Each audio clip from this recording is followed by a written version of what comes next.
সাহারা তারা লাইন দিয়ে দ্রৌপদী মুর্মুর বিরুদ্ধে, আদিবাসী প্রার্থীর বিরুদ্ধে যশবন্ত সিনহাকে ভোট দিয়েছে।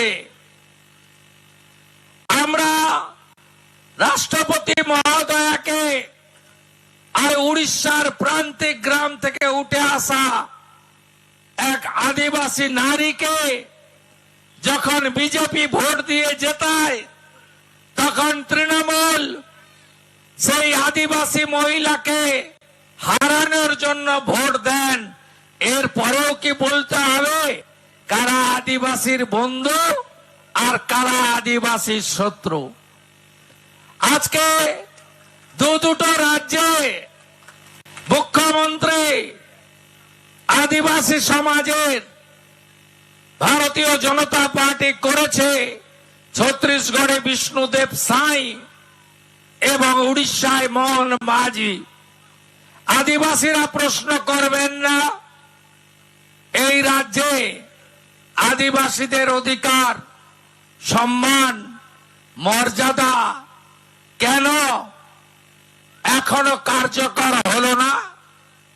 প্রত্যেক দিন গোছা গোছা ভুয়া কাস্ট সার্টিফিকেট পাওয়া যাচ্ছে। সেখানে এসটি এবং এসসিদের যারা বৈধ নয়, কখনো দুয়ারে সরকারের নামে, কখনো মুখ্যমন্ত্রীর কোন কর্মসূচির নামে টেবিল আর চেয়ারে বসে যাকে তাকে এসটি সার্টিফিকেট দেওয়া হচ্ছে। এতে আপনার অধিকার খর্ব করা হচ্ছে না? কেউ কারোর দয়ার দান নয়। পশ্চিমবঙ্গে চাকরিতে সংবিধান মেনে 22% শিডিউল কাস্ট আর 6% শিডিউল ট্রাইব রিজার্ভ রয়েছে। আপনারা কি একটু হিসাব কষেছেন যে গত 15 বছরে এই রাজ্যে এসসি এসটির আর অরিজিনাল ওবিসি যারা, তাদের সংরক্ষণ কেড়ে নিয়ে তুলে দিয়েছে এই জামাতিদের সরকার, এই মুসলিম লীগ 2 সরকার, তৃণমূলের সরকার।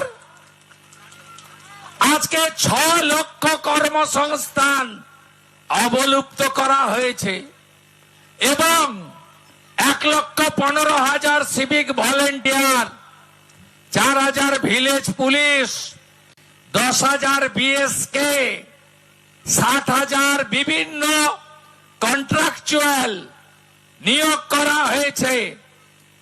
আপনি কি জানেন এই যে সিভিক ভলেন্টিয়ার থেকে, বিএসকে থেকে ওয়েবেলের মাধ্যমে অথবা সরকারি বাসে ড্রাইভার কন্ট্রাক্টর নিয়োগে যে কন্ট্রাকচুয়াল হয়েছে, সেখানে আদিবাসী এবং তফসিলিদের রিজার্ভেশন রাখা হয়নি?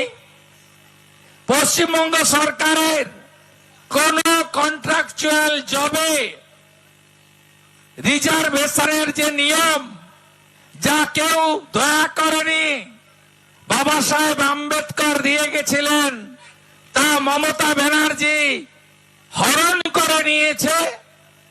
একদিকে এসসি এসটিদের ভুয়া সার্টিফিকেট দিয়ে আপনাদের অধিকার কেড়ে নিয়ে অন্য লোকের হাতে দিয়ে দিচ্ছে, অন্যদিকে ক্যাজুয়াল কন্ট্রাকচুয়াল পার্ট টাইমারে 100% রোস্টার রিজার্ভেশন সংরক্ষণ তুলে দিয়ে আদিবাসী শিক্ষিত ছেলে মেয়েদের চাকরির দরজাটা বন্ধ করে দিয়েছেন এই মুখ্যমন্ত্রী।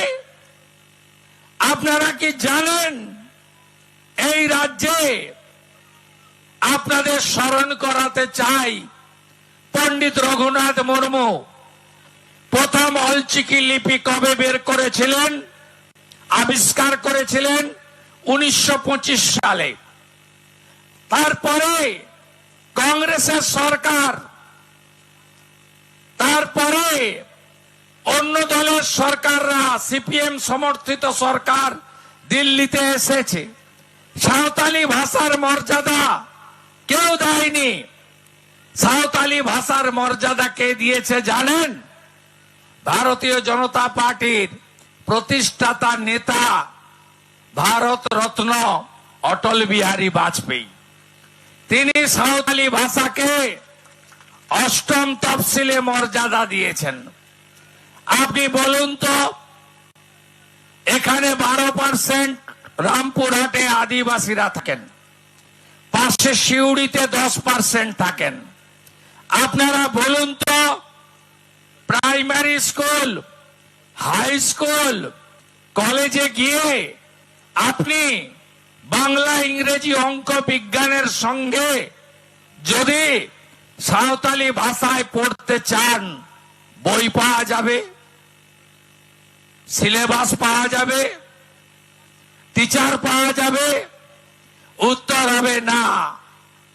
15 বছর আপনার ভাষা, আপনার গর্ব, আপনার সংস্কৃতি, আপনার ঐতিহ্য আজকে মমতা ব্যানার্জির সরকার আপনাদের কোথাও পড়ার সুযোগ দেয়নি।